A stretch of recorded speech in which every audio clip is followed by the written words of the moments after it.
I'm back with book blessings from Stacy. You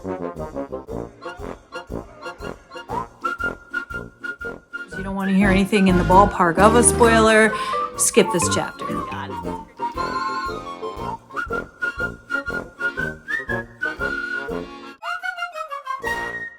Hello and welcome to Book Talks with Miss Thomas. I'm Miss Thomas. I'm so glad you're here.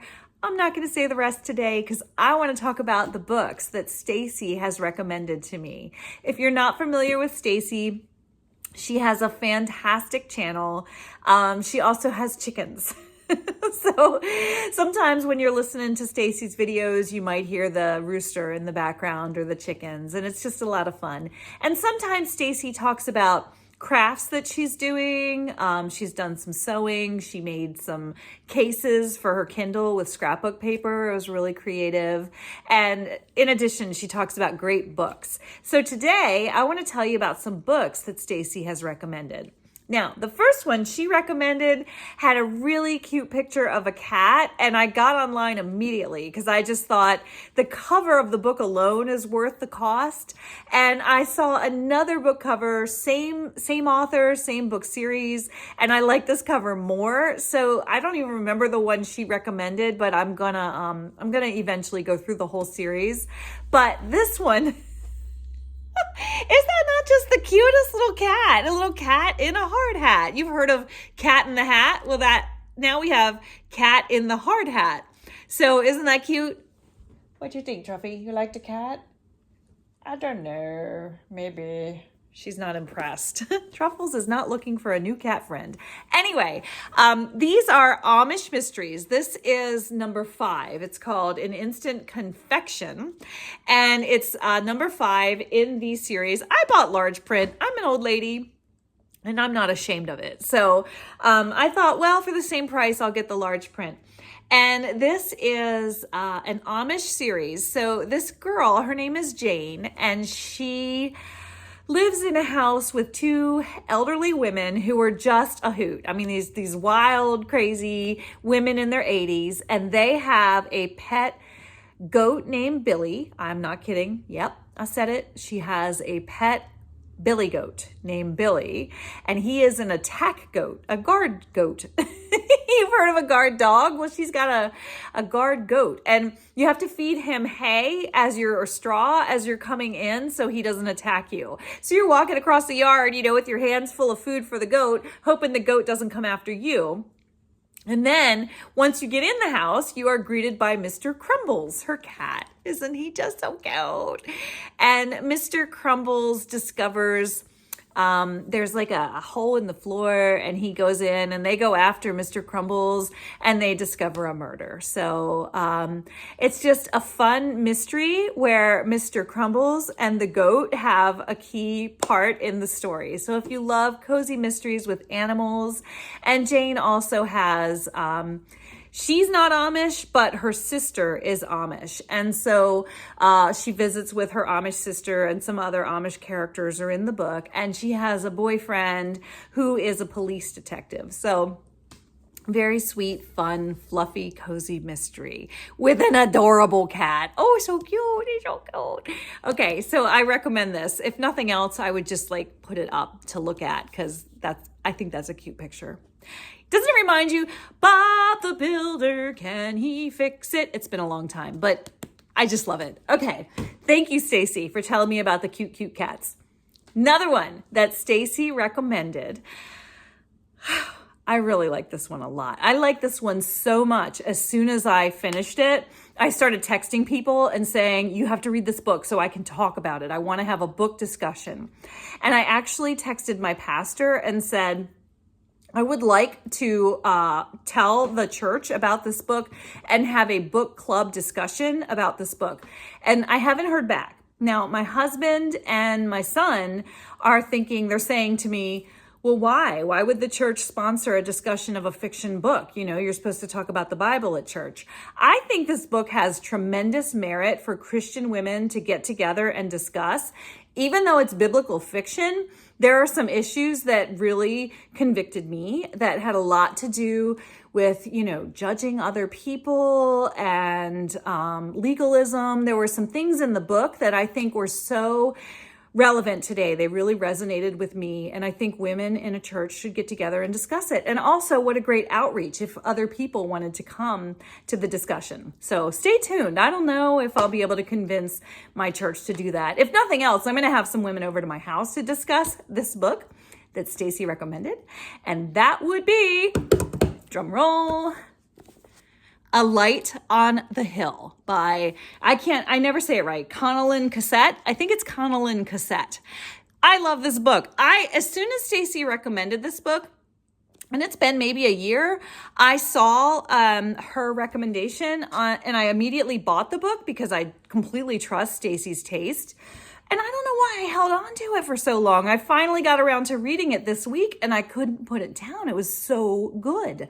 I think, for me personally, I don't read historical fiction, and I see a lot of booktubers, especially Christian booktubers, recommending historical fiction, and I tend to immediately think, no, it's not for me, I'll pass. I'm so glad that I listened to Stacy and I read this particular one. Oh, I loved it. So in this book, this main character, Mariah, her name is Mariah. And I got to tell you, at first, when I read this, I was like, I don't know, because it starts out pretty triggering. I mean, it's the 13-year-old girl. She's been kidnapped by the Baal worshipers, and they are about to brand her face. They have this brand like for an animal and, you know, like a cow, and they're going to scar her face to use her as a prostitute for their worship. And she is an Israelite. So at first I was like, Stacy, I don't know about you, but I'm so glad that I stuck through it because she's rescued right before she's attacked. They do brand her face. And then I don't know, the walls of Jericho crumble down at some point in the book. She is rescued. And this is all in the very, very beginning. And I was like, whoo!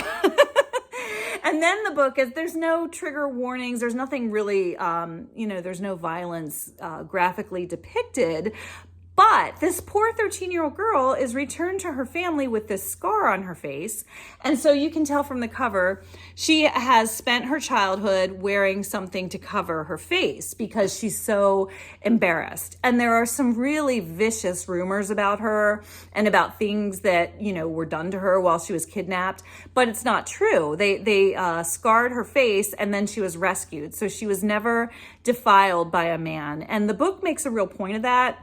And I'm glad they did, but at the same time, as a woman in this time period, I was thinking, why does that matter? You know, like if she were defiled, it's not like she chose to be defiled. You know, it's a horrible thing. She's still a victim. So I don't know why that's, it's just, I'm glad that didn't happen. But at the same time, I don't think that should have anything to do with her value as a person. But anyway, because the people in her community, her Israelite community, believe that she's participated in these disgusting worship services, even as a kidnapped child, they don't want much to do with her. And so she stays in her own home and she enjoys cooking. She likes to cook. And she has a neighbor who is blind, and she goes to visit the blind neighbor. Now, the blind neighbor knows about what happened to her. But I don't know, for some reason, the fact that she's blind, Mariah feels comfortable around her. And that's just the beginning. I mean, that is just the beginning. And then it goes into so much more. I mean, her father has a vineyard and he wants her to get married, and she's very reluctant to get to know any man for obvious reasons. Oh, and then there's this girl in the book, really mean to her, you know, and I just wanted to punch this girl. And then we start to see that the girl has some sad things in her life too. And this author, Cossette, she forced me to empathize with the mean girl, which I give her credit for making me confront my own meanness and my own judgment. So I thought this was a really powerful book. I immensely enjoyed it. And I'm not even going to get into what happens after the prologue. I'm just telling you the beginning. But she does end up looking for the city of refuge because of some tragic things, and she's on the run. And I don't know, I'm not even going to tell you because I want the women in my church to read this too. So I don't want to give anything away. The only other thing I want to say is as soon as I finished it, I mean, like within 5 minutes of finishing it, I was like looking for the next one because I want to read the next one. And I immediately got the next one from the library. Now, this one I purchased, okay, but this one I got from the library.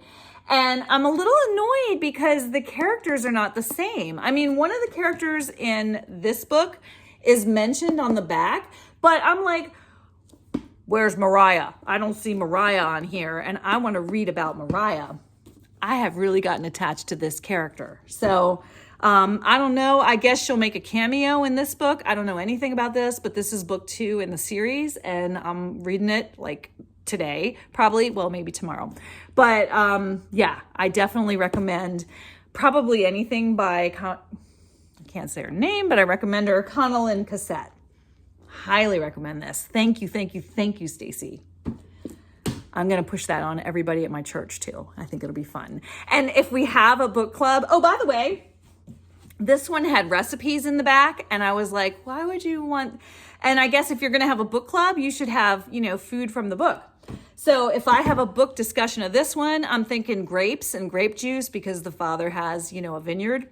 I'm obviously not going to serve wine at church, but grapes will be fun, right? Maybe some apricot cake. She makes apricot cake and bread. Would that be weird? Bread and grapes? I don't know. But anyway, all right. Next book recommended by Stacy. Super creepy Crisscross. This one too. It's funny when you get to know a friend through the BookTube community. I don't know Stacy personally. I just know her videos, and she's so sweet and so gentle. And I read this and I was like, what? Because it starts out, you know, pretty violent. And she does warn you in her video, Stacy, in her video, she says this is a really creepy book, but it was also really, really good. And it is a Christian book. I mean, this girl, you know, she prays to God, she journals to God, but she's had a really horrible life. She was a foster child. Her family was killed. There's a serial killer in the book. There's somebody from her foster childhood, her childhood as a foster child, that's like hunting her down. There's some horrible, scary people in this book, but there's also some beautiful, wonderful people. She has this friend in a wheelchair, and then there are 2 very nice men that befriend her. I'm not talking romance. I'm just talking nice men, like just genuine, kind, nice men. One is a police officer who wants her to trust him so that he can solve the crime. Now, which crime? Because there's a lot of crimes. So in the very beginning of this book, she's at the park at night, and this man tries to attack her.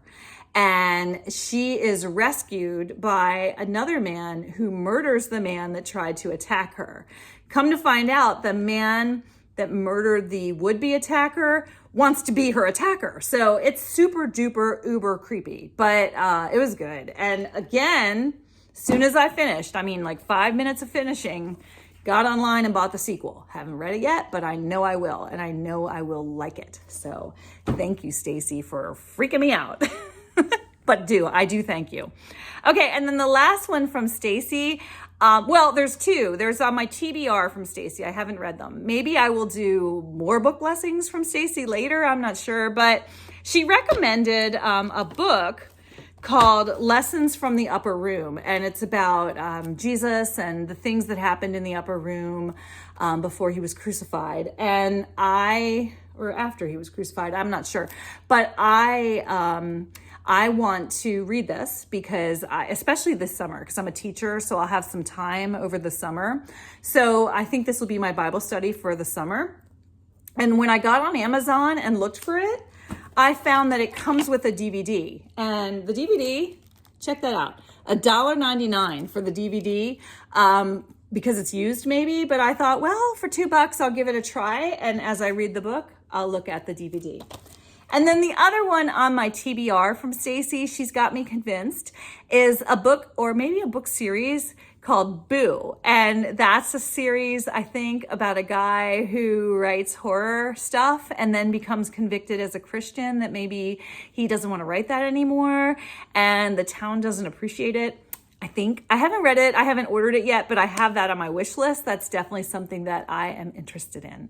So thank you, Stacy, for recommending such wonderful books. Oh, another thing I want to say about Stacy before I hang up is she gives a powerful testimony.